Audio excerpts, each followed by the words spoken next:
बिस्मिल्लाहिर्रहमानिर्रहीम। आप मेरे साथ हैं बागबान न्यूज़ पर। इस्लामाबाद हाई कोर्ट में एक बगावत, वन मोर म्यूटनी।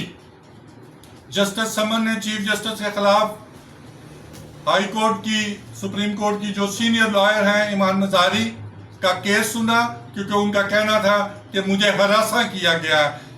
और जस्टिस समन ने सिटिंग चीफ जस्टिस डोगर के खिलाफ केस सुना, उन पर अपना रद्द-ए-अमल दिया और उसके बाद चिरागों में अंधेरा।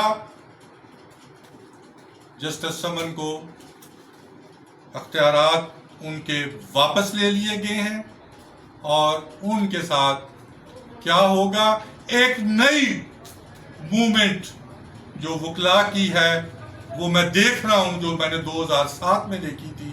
एक और मूवमेंट जो है ना, वो खरामा शुरू होने वाली है। इंतजामिया और मौजूदा हुकूमत के लिए इंतहाई मुश्किल होगा कि किसी वकला की तहरीक को रोकना।